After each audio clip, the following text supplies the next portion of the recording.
शिवाजी राय भाई साहब, आपसे ये जानना चाहते हैं, एक तरफ जो आरएसएस और बीजेपी के बड़े लीडर हैं, जब मंच पर होते हैं तो उनकी भाषा बड़ी अलग होती है। जो मोहन भागवत कह रहे होते हैं कि मुसलमानों का और हिंदुओं का डीएनए एक ही है, जाहिर सी बात है उसका मैसेज उनके कैडर में जाना चाहिए। लेकिन जब वो कैडर के लोग बोल रहे होते हैं तो इस बात का कहीं ध्यान नहीं रखते, वो कुछ और बोल रहे होते हैं। मोदी जी पसमानदा मुसलमानों को आगे बढ़ाने की बात कर रहे होते हैं, और उनका जो निचला कैडर है, जैसा कि भी समीम भाई साहब कह रहे थे, कि उन्हीं को लिंचिंग कर रहा होता है, उन्हीं को मार रहा होता है, उन्हीं के साथ घटनाएं कर रहा होता है। आखिर ये नेताओं के बड़ी बड़ी मंच की बातें केवल दिखाने के लिए होती है? कैडर समझ रहा होता है कि केवल दिखाने के लिए बात की जा रही है, और कैडर असली बात क्या है वो उसको अपने तरीके से हैंडल करता है, या कैडर किसी और लाइन पे चल रहा है और नेता लोग कुछ अपना अलग बयान दे रहे हैं? आखिर ये क्या हो रहा? आज की डेट में ये रमेश भिदोड़ी कोई भाजपा के ऐसे नेता नहीं है कि पार्टी में थे, पार्टी बदल के यहां आ गए।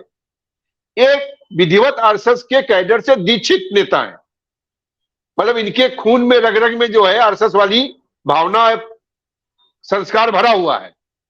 जब ये संसद के अंदर यह बात बोल रहे होते हैं तो क्या उन्हें उस समय ध्यान नहीं होता है? मोहन भागवत ने कहा था कि हमारा डीएनए एक ही है। जब एक मुस्लिम सांसद को कटुआ कह के बुला रहे होते हैं, जो बेहद घटिया शब्द है, वो संसद के मंच में लाइव में ऐसा बोल रहे होते हैं, तब क्या उनको मोहन भागवत के कहे शब्द याद नहीं रहते हैं? आप इसे कैसे देखते हैं?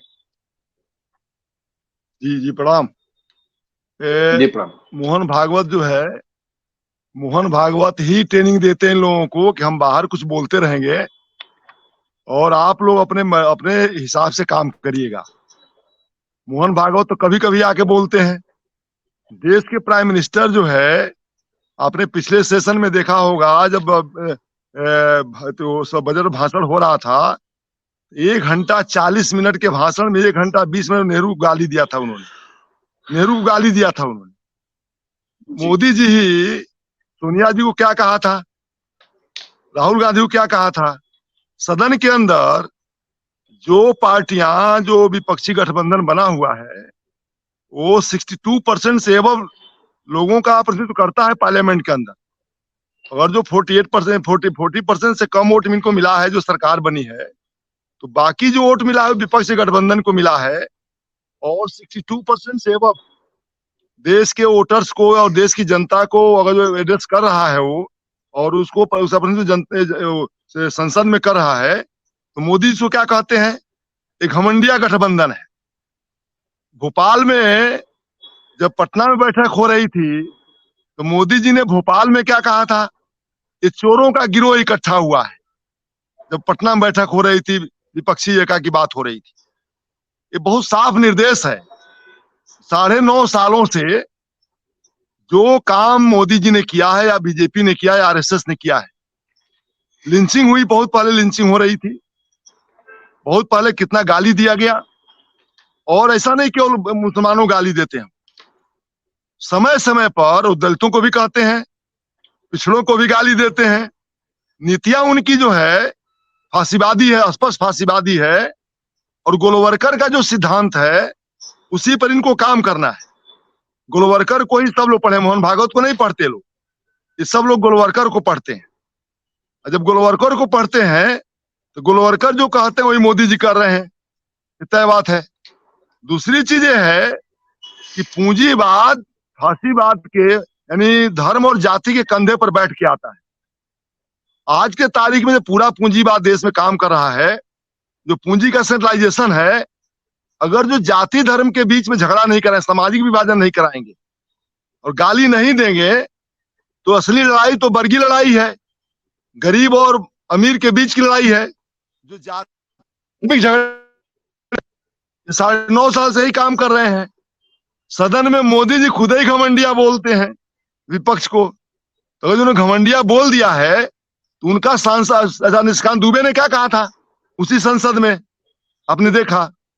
और अन्य लोगों ने क्या कैसे कैसे बोला, भाषण दिया लोगों ने। ये जो प्रहलाद जोशी कैसे मणिपुर मामले पर कैसे ऑफेंसिव होकर आगे आ गए, जिनको संसद चलाने की, संसदीय कार्यवाही चलाने का जिम्मा जिनके ऊपर है, सुचारू रूप से चले, वो कैसे आगे आगे बढ़ कैसे बोल रहे थे? एक सांसद भी नहीं वैसा बोलेगा। तो पूरी जो है पूरी समाज जमात है, एक तरह से कहा जाए पूरी जमात है जो लगातार वो मोदी जी के निर्देशन में काम करती है। 9.5 सालों में महंगाई, बेरोजगारी, छात्रों की फीस जो बढ़ी है, किसानों की आत्महत्याएं बढ़ी हैं, किसानों ने जो शहादत दी है 750 किसानों ने, जो उनका मंत्री कैसे गाड़ी चढ़ा के मरवा देता है अपने बेटे से किसानों को, मंत्री इस्तीफा नहीं देता है, सारी नहीं बोलता है, किस तरह से दिल्ली में ब्रह्मभूषण के मामले में लड़कियों के साथ जो अगर जो पूरे देश में ऐसा हो रहा है और सरकार कर रही है, उनकी पूरा पूरा तंत्र ईडी कैसे काम कर रहा है और कैसे चुनाव आयोग काम कर रहा है, आपने देखा पिछले चुनाव 19 के चुनाव में। शिवाजी भाई साहब, जो हालात हैं आज के देश में, हम अभी G20 समिट किए हैं और हर मोर्चे पर उसकी ऐसी व्याख्या कर रहे हैं, हम भारत ही नहीं अब पूरी दुनिया का भी निर्माण मोदी जी के माध्यम से ही कर रहे हैं।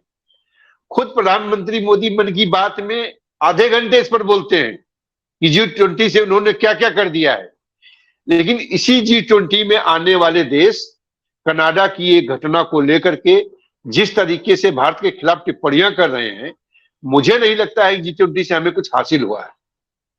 ऑस्ट्रेलिया हमारे खिलाफ बोल रहा है, न्यूजीलैंड हमारे खिलाफ बोल रहा है, इंग्लैंड हमारे खिलाफ बोल रहा है, कनाडा तो सीधा सीधा बोल ही रहा है और उसके समर्थन में अमेरिका भी बोल रहा है। हम G20 से उपलब्धियां गिना रहे हैं।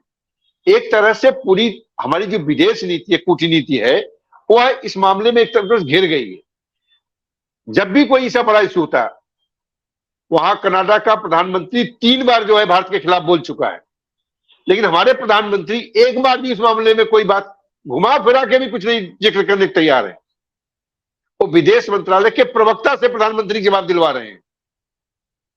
आपको लगता नहीं जब भी कोई देश में महत्वपूर्ण इशू होता है और जहां लगता है कि भारत या हमारे नेताओं की तरफ कोई चूक हुई है, चूक किसी से भी हो सकती है, उस मामले में प्रधानमंत्री फ्रंट में आना ही छोड़ देते हैं, उसका जिक्र ही करना छोड़ देते हैं।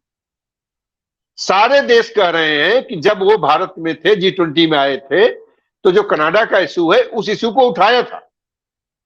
अब प्रधानमंत्री जी उस मामले में इसीलिए संभवतः प्रेस कॉन्फ्रेंस नहीं होने दिए किसी विदेशी जो है प्रतिनिधि का, कि शायद वो कुछ ऐसा बोल जाए जो भारत के संदर्भ में उसने बात की हुई हो हाई लेवल पर, और उस मामले में जो है बदनामी छिड़ जाए।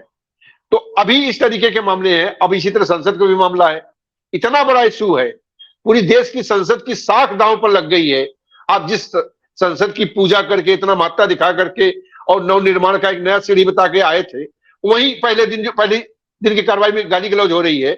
आप उस बारे में टिप्पणी नहीं कर रहे हैं, एक कोई दिशा नहीं दे रहे हैं देश को।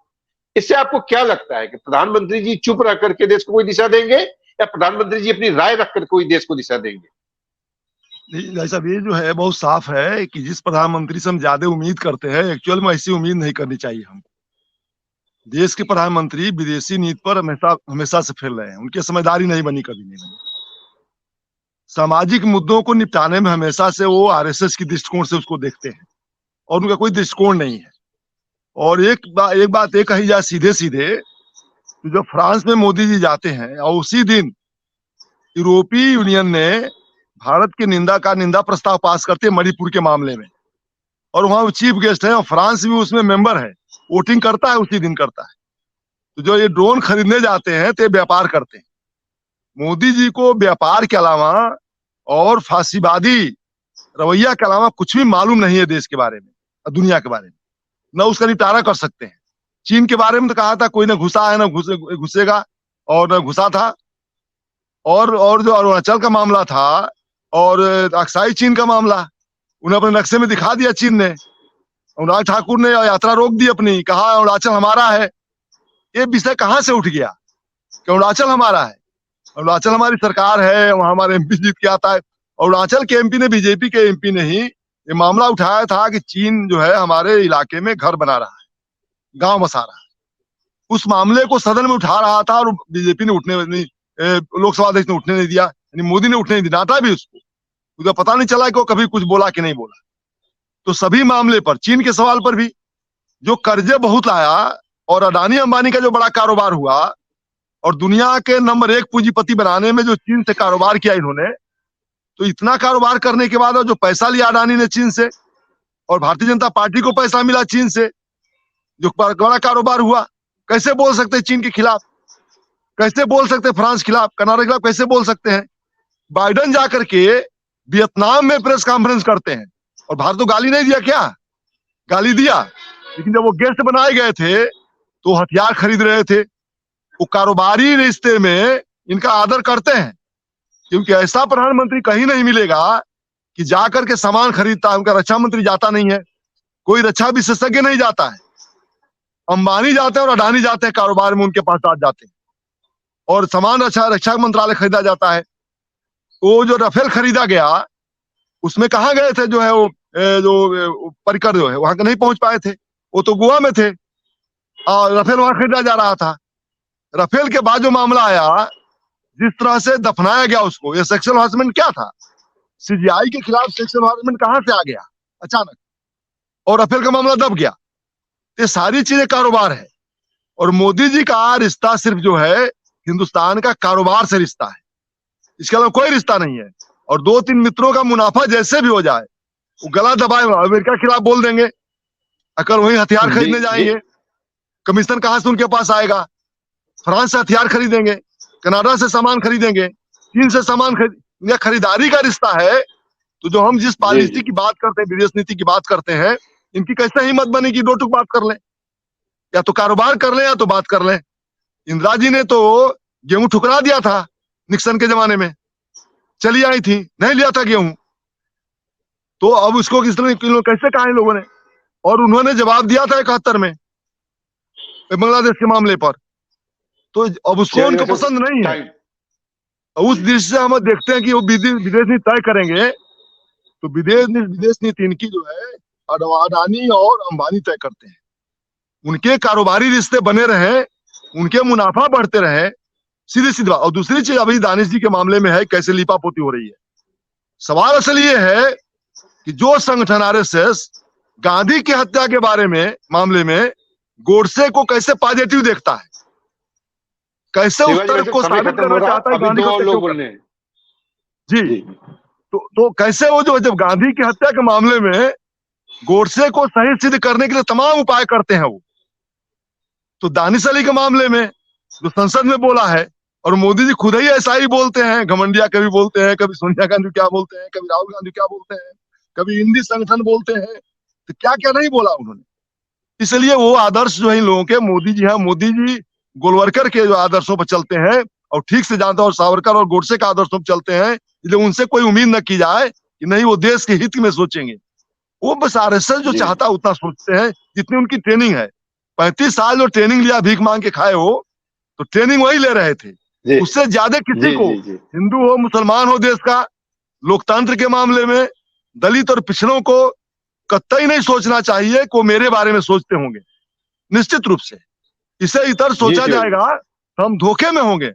और 24 का चुनाव धीरे धीरे अपने खिलाफ ही सारा कुछ खड़ा कर लिया, खत्म कर रहा हूं, अपने खिलाफ खड़ा कर लिए हैं।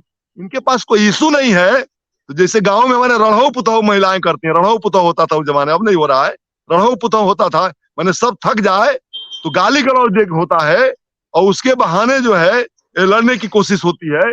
तब एक संसद से लेकर सड़क तक गाली गलौज करेंगे लोग। इनके पास कुछ नहीं है, हार दिख रही है सीधे सीधे। जो गठबंधन है बिल्कुल इनके ऊपर चढ़ा हुआ है, इनकी बेचैनी है, हताशा में है, इसीलिए संसद से लेकर सड़क तक ऐसा दिखाई दे रहा है। इतना ही कहूंगा। और किसान मजदूरों की जो हालत है, जो दलितों की हालत है, अभी जो महिला बिल पेश किया तो क्यों पेश किया, हताशा में पेश किया, कुछ नहीं मिला उससे। लेकिन जितने इशू उठा रहे हैं और जितना कोशिश कर रहे हैं 14 की तरह से भुनाने की, कहीं मामला उठ नहीं रहा है। इसीलिए दानिश से गाली दिलवाई गई है। हो सकता है कुछ मैसेज चला जाए, लेकिन मैसेज गया नहीं। बड़ी भर्त्सना हो रही है लोगों की, और लोग खारिज कर चुके हैं। और फिर जो है हमारे यहाँ कहावत है, फिर सियाह तरकुल तना जाई है, देहात में कहावत है। और फिर जो है इनके झांसे में लोग नहीं आने वाले हैं, इनके जुमले में नहीं आने वाले हैं। जी धन्यवाद।